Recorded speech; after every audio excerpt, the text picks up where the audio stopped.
for best practice and sharing such best practice was at the very beginning the main objective of Europe INNOVA.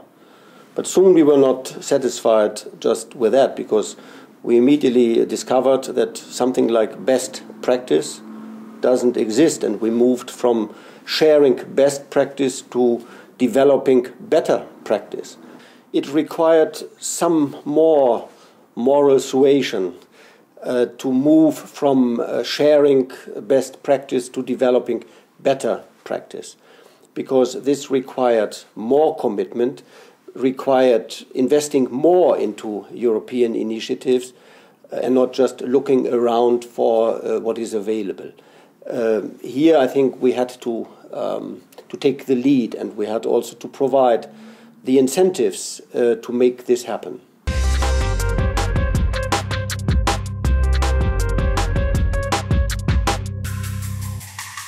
The regions become the drivers of innovation because actually the actual input for innovation has to come from the bottom, and the actual work which has to be done must come from the bottom, even if you have certainly a vision at the top, which is necessary. We have to start local to identify what is the stock currently that exists in our regions. Once we identify what is the stock, then we move to the next phase, that actually we try to pass it as a knowledge transfer and then commercialize that, because the most important thing is to commercialize. We have to find out what makes us unique in Europe, in the European countries. What are the elements that we can use to make these experience products? What are the unique stories that we can tell? The main actors of this is industry, the public policy, and also the academia. So this is something that actually, what is missing now is coordination and leadership from those people.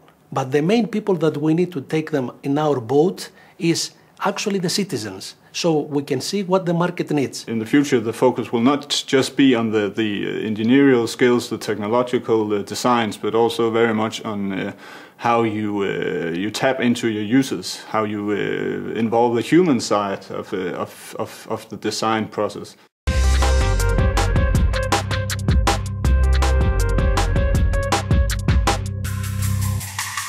The main difference between the search for better practice in support of enterprises and large-scale demonstrators is that we now start with a problem, with a need, and we look for the solution rather than starting with a solution and looking for a need that may be served by innovation or by innovators.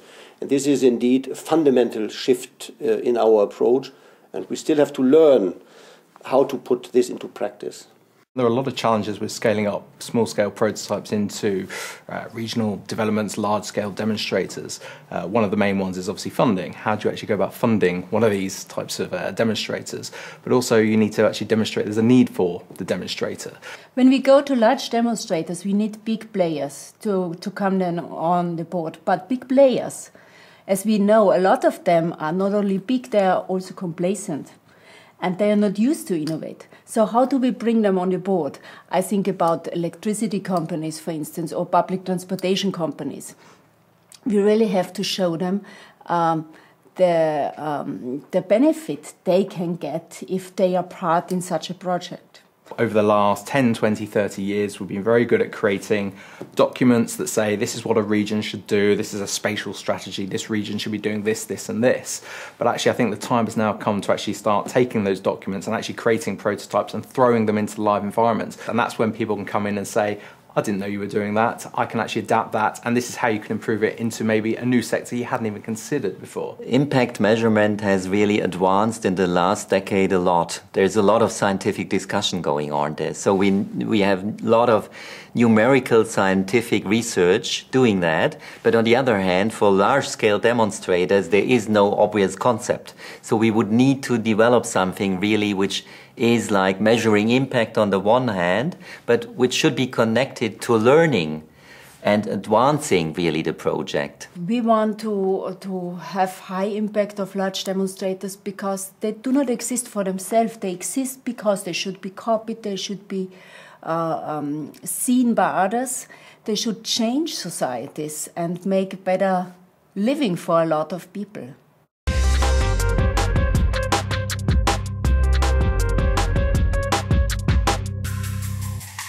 Companies nowadays know that they need to collaborate in order to get new services and new products into the marketplace faster, quicker and with less risks.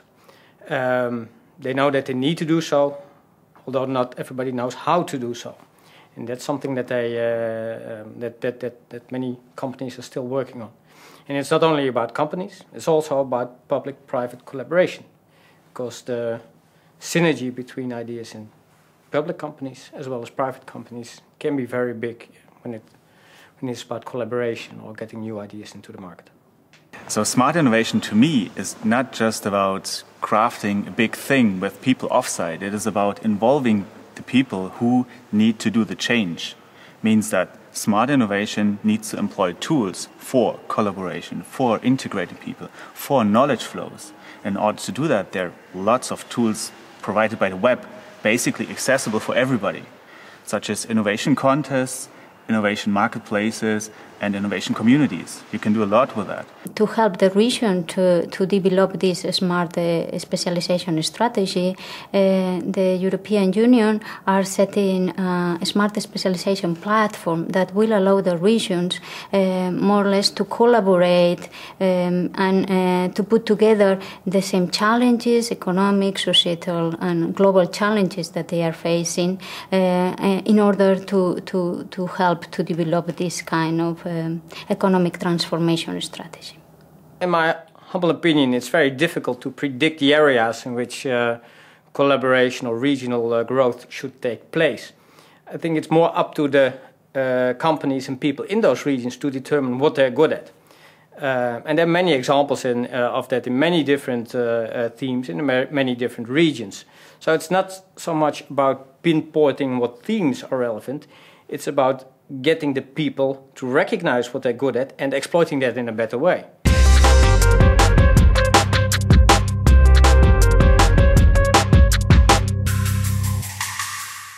I am here for the first time, of course, and I do expect some more insight into all the networking and the connections, and I think, as I always found out, there's always a link between the different projects. If we formalize partner appointments included in the events themselves a bit more, then you can be sure to exchange information with 2 or 3 people before you even get to the event. For me, it is very important to be here because as a more or less outsider, innovation researcher, it is a new way of looking at my knowledge, at my wisdom, at my examples. Because I can apply all the tools that I research for smart specialization, for the development and the change of regions. And that is something I usually don't think about. It is something that the people here think about. And that's what kicks me.